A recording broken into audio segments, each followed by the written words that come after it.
Hi, what did Tony Robbins teach me about Zoom meetings? We're going to talk about that and more today on this episode of Tea with Honey.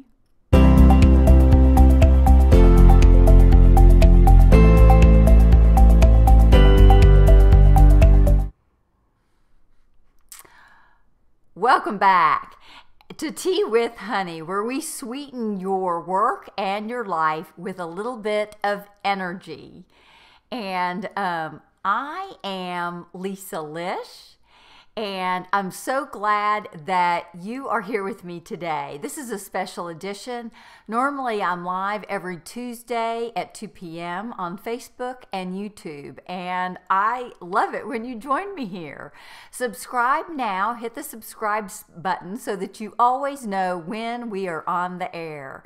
I am Dr. Lisa Lish. In today's episode, we're talking about Zoom fatigue, which I call Zoom Gloom, because we're all sick of it, because it will help you to engage your team and also keep yourself engaged in your work and in your projects. So stay until the end, because that's when I'll share what I learned from Tony Robbins about preventing Zoom fatigue for myself and for my team. And that's where we'll really talk about how to keep yourself engaged. So thank you so much for joining me today. Please put a note in the chat. Where are you logged in from? Where are you watching from? Are you at home? Are you at the office? Give me a little thumbs up. Say, hi, I'm here, so that I know who's with us here today, so that we can see you. Go ahead and go over to that chat box and say, hey, Lisa, thanks for being here today. This is so-and-so. And so thank you so much for doing that. I just love that you're here today. And if you have any questions, any comments about online meetings, put them there in that chat box. I'm curious, what's your favorite thing about online meetings? Favorite thing, least favorite thing? What's top of mind for you today in terms of online meetings? I call them Zoom meetings, but they show up in so many different platforms. There's WebEx, there's Teams. So I know that we're on a lot of different types of online or virtual meetings. There are webinars. Give me a shout out. What types of online or virtual meetings are you participating in? And what do you like? What do you not like? What are the pros and cons? What do you have any challenges in particular? Because I'm happy to address those. Since March, I've been on Zoom meetings or some type of virtual meeting almost all day, every day.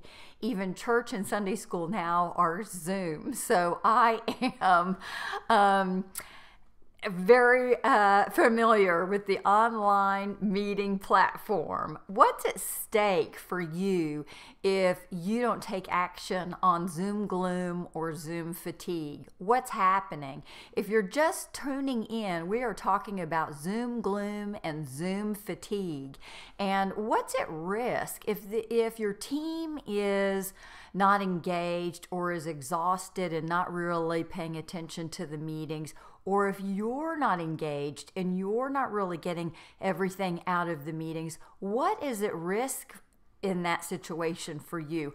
Go ahead and give me some messages here in the chat box and let me know what's going on, what's at risk, what's at stake, what's possibly lost, and why is that important? Are you experiencing Zoom fatigue? Well, here are two ways that people can stay more engaged. First of all, take notes. It's well researched and well documented that if people take notes and they're physically and kinesthetically engaged in the process of the meeting, then they're engaged in more levels than just listening or just visually. So we want to be as engaged in as many different ways as possible. Also, if you have a squish ball you can be squishing or something like that, and that will help you also engage more senses in the meeting. So that's another way to stay engaged. Also, keep your camera on and encourage the people participating in your meeting to keep their cameras on. This helps keep everyone accountable and for paying attention in the meeting and not doing too much multitasking. We don't want Susan washing her dog or putting away her groceries while the meeting's going on. We really want people engaged. So we make sure that we've got the no hiding rule and that everybody's got their cameras on. And don't have the bandwidth for that. That's okay. Have everybody put, that everybody doesn't have to be on high definition. People can be on standard definition or, set their definition lower on their computers. So, set a lower definition for their cameras so that everybody's not using up so much bandwidth. And finally, another way to help just alleviate some of the exhaustion around these meetings. I don't know about you, but when everything started going to Zoom instead of in-person meetings, I started having tremendous headaches. I was spending 10, 12 hours a day looking at my computer because not only was all my work on my computer, but all my meetings were on my computer. So I was staring at the computer all day. And so someone encouraged me to get a pair of blue light glasses, which I did, and they have helped me tremendously. I was encouraged to get a good quality pair, so I don't get anything for this, but I give a shout out to Warby Parker. warbyparker.com. You can go on there, order blue light glasses. That's what I did. They've worked for me. They've helped to prevent me having so many headaches from just staring at the computer screen. So I'm happy with my purchase. There are lots of different blue light glasses also on Amazon, and there are a lot of different places you can find them. So, but this pair is real light, real comfortable, and I've had good luck with them. So any other thoughts about blue light glasses or any questions about really staying engaged?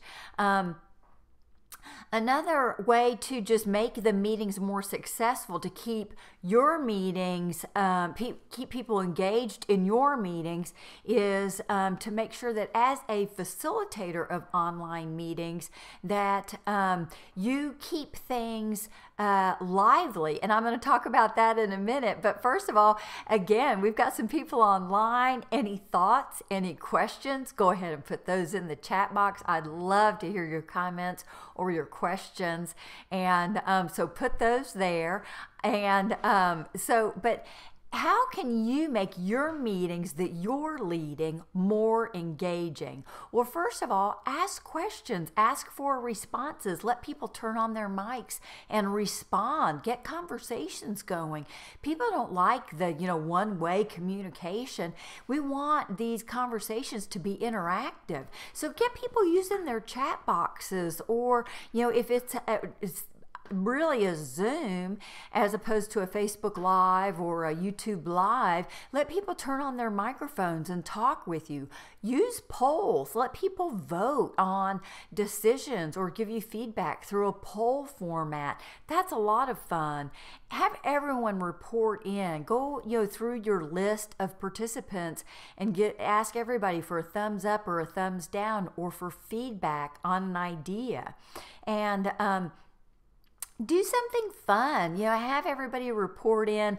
I like some ideas around what's going well today, what's not going well today.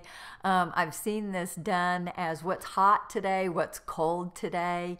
And in fact, if you're still with us, go ahead and put what's going well for you today, what's not going well for you today. What's a thumbs up for you today on this lovely Friday, and what's a thumbs down for you today? I've seen meeting facilitators have the participants in the meeting check in with a what's a rose and what's a thorn, and the thorns are the things that are not going so well this today or this week, and the roses are the things that are going well or that are good things that have surfaced today or this week. So if you have a rose or a thorn for today or for the week, go ahead and share that with us in the chat box. I'd love to hear about it. And then, finally, have fun. Use Snapcam, which I've just discovered, or something like that, just to make the interaction a little bit more fun, a little bit more entertaining. This is a new tool that's come out that gives you different filters, just like Snapchat uses different filters, so that you can play around and maybe use something use a filter that's tied into the theme or the goal of your meeting, and that can be entertaining. It certainly will keep the this is my spa look. This is my spa look for today. Look at my hair sticking out of my towel. What do you think? Thumbs up or thumbs down? How's this working for me? I like the bees, and I'll share one more with you, which is the butterflies. I've got butterfly wings now, and that's a lot of fun. But it certainly does wake people up from if they're taking a nap, or if they don't want to miss this. So that's something entertaining to do, especially if you can find a Snapcam filter that ties into your goals of the meeting. So, and that might be a fun way to start out. Have everybody share a filter with the team. So, how could any of these ideas impact the teams that you lead? Maybe you lead a team in your community, or a not-for-profit, or a volunteer group, or even your family. A lot of families are sharing time together now through virtual meetings, like House Party or FaceTime, and we're getting together virtually now. Well, how could this make those interactions more fun, and also with your team, and more engaging? So how would this help you? Put any feedback you have in the comment section, or share any questions that you have. And I wanted to share with you before we close the quote that I have from we have from Tony Robbins, and this is what I learned from him. He says, we are not in an information age. We are in an entertainment age. And the thought being that until we really get people engaged, they're not really going to hear and understand what it is that we have to say. And so when we are presenting, or teaching, or meeting with people, particularly over a virtual format now, to keep people engaged and help them be interested in what we are sharing, we all need to be a little bit, or it benefits us to be a little bit entertaining these days.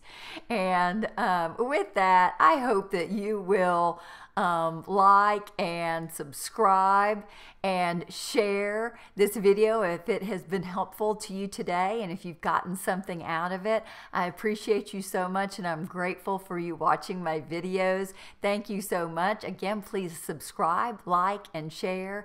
And with love and light, I thank you so much, and I'll see you Tuesday at 2 p.m. Thank you, and have a great day.